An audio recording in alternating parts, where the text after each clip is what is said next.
Tina laughs, noticing that it's her friend Trina who snatched her notebook. Girl, I was about to. Trina interrupts her while flipping the pages of Tina's composition notebook and making jokes about all the poetry and stories, wondering why she hasn't written her rhyme for their new Black History Month rap. You're always ready to fight. Calm down. You got all these poems, but where's your Black History Month rap?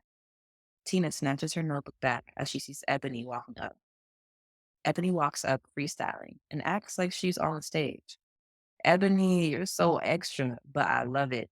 If you must know, I already started writing my lyrics to the Black History Month rap, Tina says sarcastically to Trina. You better. For real. Y'all write dope poetry, which is the same as writing rhymes. The two are just formatted differently. I know you always say that, but I am a hip hop dancer. Ebony daps Tina up with their special handshake. That's right. We're the next Scoop and Scrap.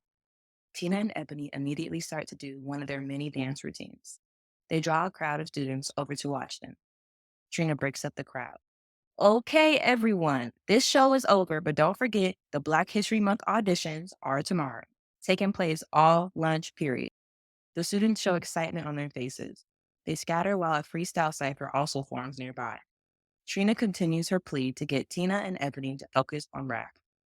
Okay, y'all, Mr. Winter gave us permission to plan and direct the Black History Month program. Last year was whack, so we're going to do it big this year. And this is the perfect opportunity to introduce everyone to our new rap group, Royal Tree. I can't wait to show out, and we will only let the best performers join us on stage. If they're not bringing their A game, call me the Sandman. The girls laugh. Can I freestyle? Not this time, Ebony. We have to represent with storytelling about important Black people. But let me know after school to write together and practice for the show, okay? Bet. But we need to also get this choreography on point. I learned some new dance moves watching Yo MTV Raps. Where you gotta show me. Tina begins to show Ebony a new dance move. Trina smiles as she knows how much her friends love to dance. Okay, I'm gonna let y'all do y'all thing. See you later. As Trina exits the cafeteria, the crowd of students are back, now forming a circle around Tina and Ebony as they practice the latest dance moves. Tina's pivot story continues in episode 3 of the Pivot Muse Podcast and is brought to you by PenHaus Media.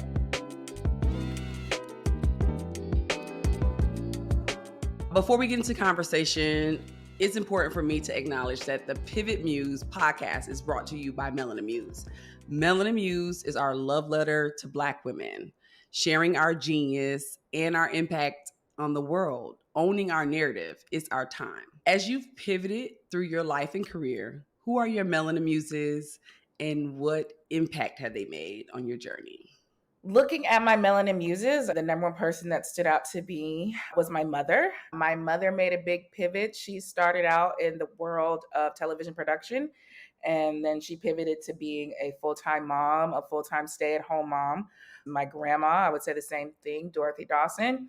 She is just such a force. She's turning 99 on January 1st. So she's amazing. And then also, I would be remiss if I did not bring up Oprah. Oprah is my number one icon. She's the reason I started being in my career in general. So she would definitely be my Melanin Muse. I love that. But grandma at 99. So do you listen to her stories? I listen to all her stories. She has a ton. She started dating my late granddad when she was 16, and they were together ever since. And she is just the height of womanhood to me. I had 2 kids, another real housewife, if you will. And she's Your just favorite franchise? my favorite franchise. Yes, she is just the height of womanhood to me. She's amazing. We talk literally every day. She's awesome. I love it. So the Pivot Muse brings you curated stories and advice from global professionals on making one of life's most important decisions, which is the pivot. I'm your host, Natina Marie, and our guest today is Dani Canada, managing editor at Bossip.com, award-winning entertainment journalist, TV host, and personality. Thank you so much for joining me. Thank you for having me. I'm excited for this. Let's get real and have this conversation because I'm really interested in your story. So I'll start with this. You've held a steady career path in media in entertainment, and it would seem on paper that you haven't had to pivot much. Mhm. But pivoting doesn't always mean you leave one industry for another, or Mhm. you're leaving a bad situation and you need a solution. Sometimes the art of pivoting involves making strategic decisions on your career goals, and you've been very focused on a career that you knew at a young age was your path. So Yes. my first question to you is, what do you consider your biggest pivot in your career? So when I first started out in journalism and in online media, my first job was at hiphopwire.com. Shout out to them, still affiliated with them. And my job was an unpaid intern. And of course, fresh out of college, I went to Hampton University, graduated with my degree in broadcast journalism. I'm thinking, well, I worked at the radio station for 4 years. And so I'm like, okay, I have all this radio experience. I'm going to be a radio personality. I'm from Atlanta, so I'm going to try and get on V103 or 107.9. And that just was not even plausible. It was not happening. So my first pivot was there. I wanted to work in radio. Jobs were not there. They were not accessible. I probably didn't even have enough experience to really do it. So someone told me that there's this hip hop website that's just starting out, in Atlanta. They're looking for interns. Is this something you're interested in? Not necessarily, honestly. I didn't have plans on being a hip hop writer, if you will, but I went with it. I started there and I was part of the first team to press publish on any stories on hiphopwire.com. And I was there for 2 years, 2009 till 2011. And then I actually had another pivot because I got laid off. So I had to pivot to something else because, I didn't have a job anymore. So after 2 years of being there and after moving up to an assistant editor position, I pivoted to unemployment. And then I think I was unemployed maybe for 9 months, I want to say. Very tough, very low point in my career for me. At one point, I was thinking about making yet another pivot because my father worked in sales and he told me, Okay. if you want a job in sales, I can help you. It was a completely different thing than what I'm doing now. It was nothing with media. I would be working for a transportation company in corporate America, something I had absolutely no interest in. I told him, no, I don't want to do that. That's not for me. Luckily, I ended up going to Rolling Out Magazine. That was my next job. And so I went from hip hop writing to magazine writing. And I was there for another 2 years. So I pivoted from radio to hip hop writing to publishing. And then now to my full time career where I am now at Bossip. So, thinking about those instrumental moments in your life, what did you do to really help with the pivot? Was there any financial decisions you were making given your current situation? When you were unemployed, did you make it through keeping your own apartment, or were you living with family? So, in between those positions, when I got laid off, I got unemployment from the government, but I was also living with my parents, and that was a huge help. And then at one point, one of my friends was gracious enough to let me live with her. That really helped me get through that time because there was a moment when I was like, I'm probably just never going to work in media again because I feel like sometimes if you're out, it's hard to get back in. So I was very discouraged at that time. Financially, my finances were terrible. I was living temporarily with my friend in Virginia. Shout out to Erin Harrison. She's amazing. She was in Chesapeake, Virginia, working as a pharmacist. She had a place. She let me stay with her. And we were going out with somebody for their birthday. They were like, let's go to Ruth Chris Steakhouse. And I'm like, yo, I am broke. And I just remember going to the dinner and I didn't want everybody to know that I was broke. I was embarrassed. And finally, I just literally broke down and I just told my friends, I was like, I really can't afford this. I can't do this. And they were like, why you ain't say that? They took care of me. They took care of the bill, everything. They were Ruth my Chris friends. is expensive. As Girl, a young person, hello. listen, your friend was getting that money. She was a pharmacist, but She you had was. to keep it real. All But my friends have great it's tough. jobs. They are bougie. I'm like, we are in our 20s. We had just graduated from college. Why are we at Ruth Chris? But we were at Ruth Chris. So, girl, it was very rough. So you take the job at Rolling Out. Yes. Are you still writing entertainment news at Rolling Out? I'm still writing entertainment news, but this is a magazine publication. So we're doing cover stories. I would go out to photo shoots and I would interview the talent that was there. Like I did a photo shoot with Jocelyn Hernandez. I did one with like Gloria Govan and Matt Barnes when they were together at the time up in New York. So I'm going out, I'm really on the scene. But it was different. It was more strict. We had a very strict copywriter who was always cutting up my work. And I was just like, oh my gosh, this is really rough. But I got a lot of great experience in the 2 years that I was there. When you realized that radio wasn't going to work and it really wasn't your passion to stay in radio, what did you have to do to get that first kind of internship that put you there? 4 years of being on radio for college and doing your internship, how did that help you with the transition? Yeah, so when I was at the radio station, I was also the traffic director. I was one of the hosts while I was there. We did a show called Mean Girls Radio. And then I had a slot on the Workday Jazz set. And that to me really helped me. Number one, it got me used to working by myself and being a self-starter. A lot of times when I was in the station by myself, it helped me gain that like hands-on experience for sure. And we had like an analog system. We didn't have like the digital systems they have now. So we literally would have like CDs and you're pressing the button and then you turn it off and then you turn your mic on and, hey, I'm Dani Canada. And so it was very like old school. So to me, it helped me gain that like hands-on experience for sure. When I landed my internship, honestly, that was the power of making connections. I had someone in Atlanta. He knew that I was trying to break into media.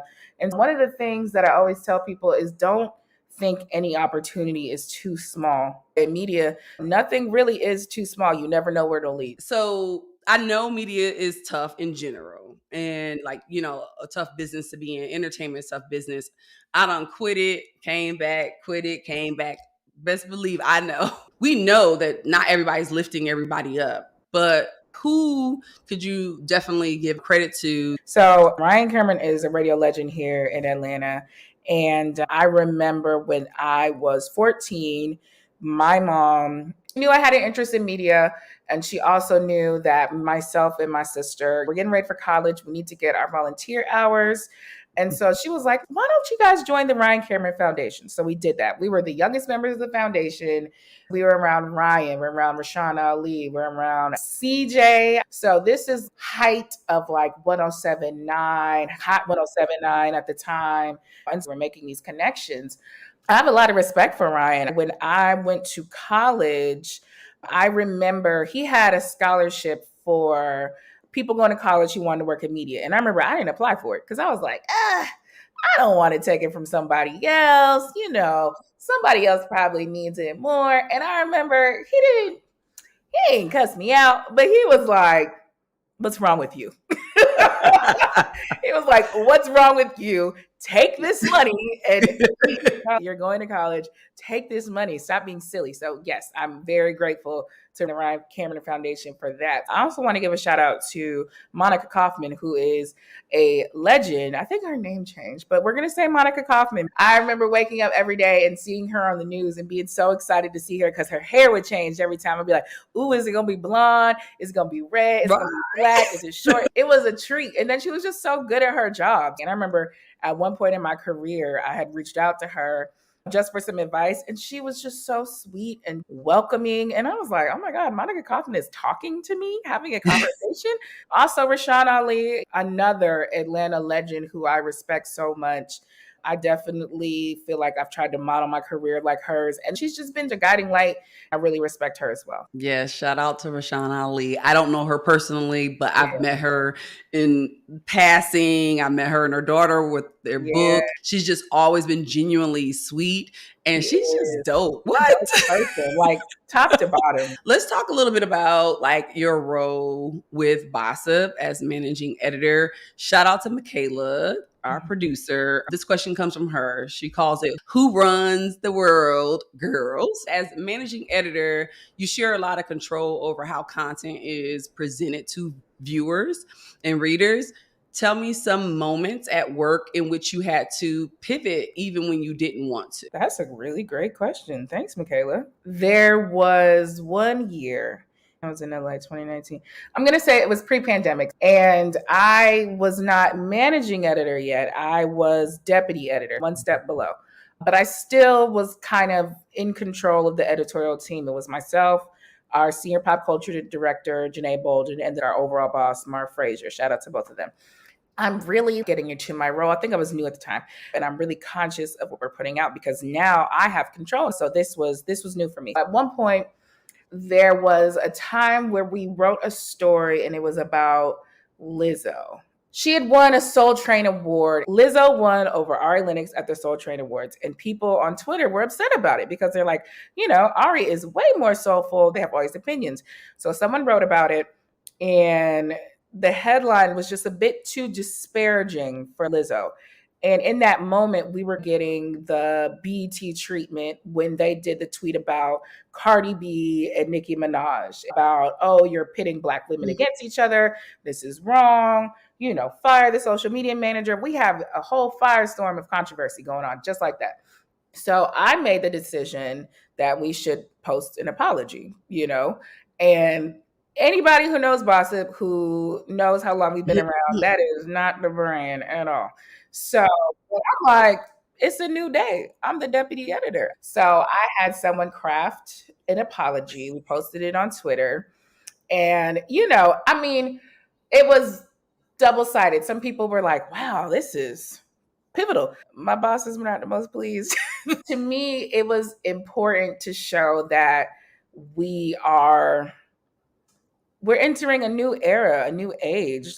Back in the day when Bossip first started, it was very much so in the Perez Hilton era of straight up dragging all celebrities across the board. It was much more salacious than it is now. And so for me, I felt like I needed to make the decision to show we've grown, we've evolved, we have a whole legal department now, corporate owned. So for me, that was a big decision to do that. And I don't regret it. Like at the time, I was like, oh God, I'm about to lose my job.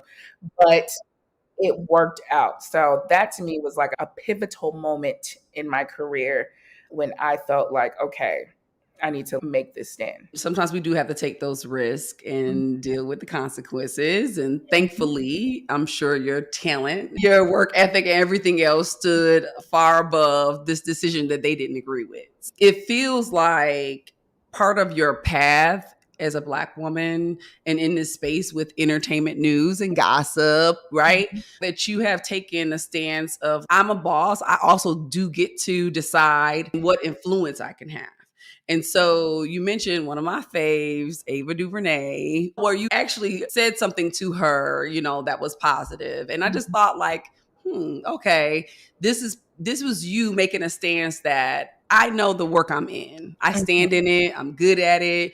But that doesn't mean I have to go after everyone for everything. And I can have influence on how this brand grows. Yes. So I just want you to talk about that, and especially now in the position you're in. Yeah. Oh my God. So the moment you're talking about was at Essence. And I think this might have been my first Essence ever. I remember I was at a screening it was for Queen Sugar. She had this new show coming out on OWN. It's called Queen Sugar. We got to go to this screening and it was great. And they had the cast there and they had celebrities there. Common is there. And I am a huge Ava DuVernay fan. I think she's absolutely brilliant. I remember when she walked in and I was like, I just feel like I need to say something. So I remember I walked up to her. I said, hi, Ava. My name is Dani Canada. I wasn't deputy editor. I wasn't managing editor. I think I'm assistant editor at this point. I'm assistant editor of Bossip.com. Just want you to know I really love your work and I will do everything I can to protect you and your brand. It was somewhere in that. And she was like, thank you. She accepted it and she received it.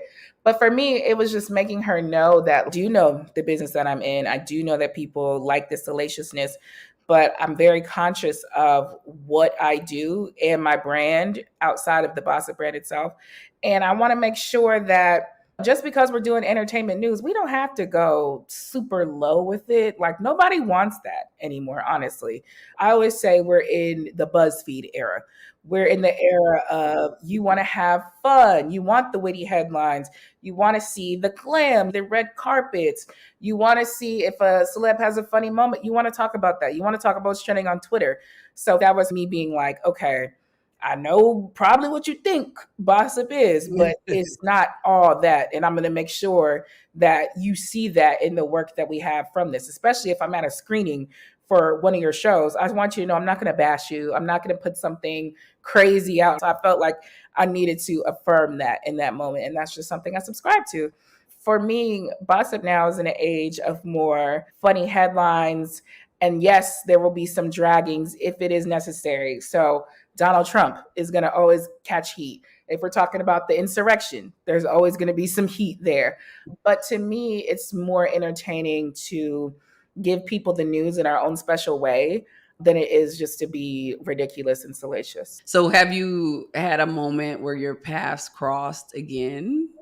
Me and Ava? No, unfortunately not. I had the opportunity to randomly bump into her in Brooklyn. Oh. And yes, and it was just, she was just so beautiful and eloquent. Yes. And when I saw her, it was like super starstruck, but we kept it together. I was able to get a picture. I'm always so nervous to ask for pictures. I'm like, I don't want to do too much. Listen, okay, let me tell you something funny, because that was actually a funny moment that we laugh about.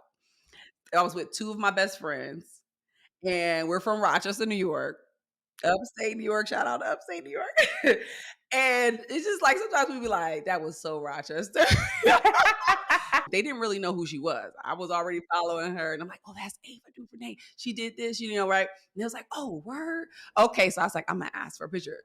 I want my own picture. Why did all three of us get separate pictures? We literally three best friends. And she gracefully took the picture. So you mentioned with Rashawn Ali how your ultimate goal has always been to work full-time in television, and that's your passion. You talked about how it just felt good, that energy, and it felt like that was home. So obviously you love your job, you love the work you've been doing. What do you feel like you are doing to really prepare for that day? Because obviously if that's your passion, then you will get there. I feel like I'm really putting myself out there when it comes to interviews. I'm making sure that I'm stacking my videos. And another big thing I did this year was I got my reel made, my video reel. I have been putting it off forever. So if I do find another career in full-time television, I'm ready to go. I've been with Bossip since 2014 and I love my job, but I want to one day be able to pass the baton over to someone else. I don't want to hold this position from someone else, especially from someone else who is younger, more on the pulse of news than I am. There are these new people coming out, and I'm like, who is Annalie Chopper? Who is this? So if I can train someone else to get this position or help somebody else get this position or put them in spaces to eventually lead them to this position, I want to do that because I do want to transition out eventually. I love the fact that you're thinking about this day will come. You've been very clear on who you are and being self-aware. And that's a really big characteristic of being able to master this art of pivoting. But I love the fact that you're thinking about, I want to open the door to someone else. It's beautiful to be thinking about how do you lift someone up in your time of transitions. That's the only way I've gotten to where I am now. When I look at my majority of the positions I've had, I've never applied to. It's literally been someone being like, oh, Dani would be good for this. Even my full-time career now, my current boss, she saw me out and about an event and she was like, oh, girl, we got a position open. And, you know, I went to an interview for it, but I didn't have to fill out an application. So for me, I'm just like, I know how this business is. I know how it goes. If you do good work, then let's talk and let's see where we can get you and land you and see where you can go from there. So where do you see yourself, your business ventures, your life in the next 5 years? And are there any other spaces? I feel like you answered this, but just talking about future. Yeah, 5 years from now, definitely in the television space. goal is full-time on air. If it's not full-time, it's part-time, maybe with some producing on the side, maybe with some creating. Honestly, there was a point of time when I was like, maybe I should tap more into my creative side. I was thinking about going straight back to school and doing screenwriting. I definitely actually have an interest in that. I used to do my creative writing, and I was like, well, what if I turn this into like some screenwriting and see what goes from there? So there's that. Girl, I hope I'm married and I hope I have a child. Okay, let's Okay. talk about that. Hello. Check in with me 5 years from now. I'm worried about my career. Honestly, I'm worried now about where is my life going? Because when you grow up, you see it totally different. Like my parents, by this time, they're married with 2 kids. They got married in their 20s. And so they're kind of looking at me like, what you doing? what you got going on? And then I'm looking at myself like, what you doing? What you got going on? But like I would love to be settled with my family. I would love to be in a career that allows me to have time to be with my family, taking vacations. And my parents used to take me and my sister places for spring break. And I would love to have a great work-life balance where I'm still doing something that I love, which is media, but also I have this family as well. So that's where I see myself in 5 years. Mom, wife. It's gonna happen. I got married at I was over 40. This is the over 40 marriage. We got engaged at 38, which has been great for me to be able to talk to my other very ambitious women that has been, focused on their career. It can happen. And it's so beautiful when it's over 40. Like it's beautiful. It's just, it's grown and sexy. You know what I'm saying? Like Okay. we're gonna go ahead and go into pivot or push. I'm gonna give you 3 scenarios. Just answer pivot or push, and then we'll talk really briefly about one of them. So, in your mid 30s, you find yourself in a toxic work environment. Despite the toll of your mental health, the prospect of leaving a well paying job makes the decision complex. Reflecting on your long term well being, you weigh the option of prioritizing mental health and pivoting over your financial stability. Pivot or push. 26-year-old Danielle probably would be like, I'm going to stick it out. I could probably make it work. 36-year-old Danielle is like, absolutely not. It's not even worth it, because if your mental is messed up and you're in this toxic environment, who knows if you're even going to have the motivation to get out of it. So you're just going to have a life of misery stuck in this place. So for me, pivot, get out. Focus on your mental health. That's a Mhm. great decision. Entering a serious relationship, you discover significant differences in values and life goals. While tempted to pivot away and seek a more compatible partner, you deliberate on whether open communication and compromise can bridge the gap, or if it's time to move on for personal happiness. Is that a pivot or push? Have you been spying on me? Because this is a great question. Honey, this is a pivot. I had to do this in real life and it hurt. Quick story time. So in 2020, I was dating this guy that I really, really liked, and we were great together. We were a great couple. It was like the most harmonious relationship I've ever been in. Like we just had so much fun together. We had one argument the whole time we were together. Everything was just flowing. It was great. And one day he just told me he already had a daughter, and he was like, Dani, I don't think I want any more kids.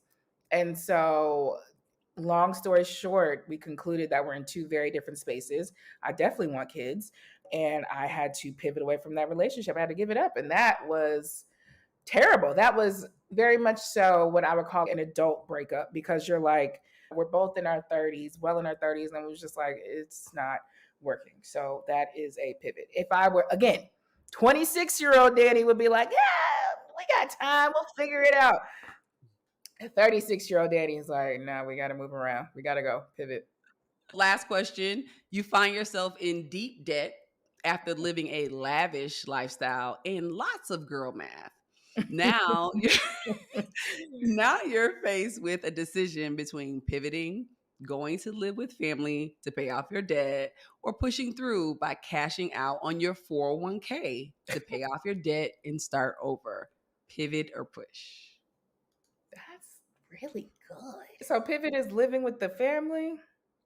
Honey, I think there is no shame in living with family. When I moved out of my house with my parents, they were like, you ain't gotta go. You can stay. And I was like, no, like I need to be on my own. I want to get married one day. I want to be independent. For people who have that cushion of being able to live with family and save money with these rates for these apartments and mortgages, there is no shame in living with family. I think I would pivot to the family and save some money and do myself a favor. I think it's all this I'm independent and I live on my own and I got this $2,000 rent it's overrated. It's not needed. It's okay. It can be a tough decision to go back home. Maybe it's not that much of an option, but like you said, when it's welcomed and it's an option for you, you should seriously take advantage of it. So thank you so much. I really appreciate you being open and honest and being able to really drop some gems on things that matters. Yes. Well, thank you for having me.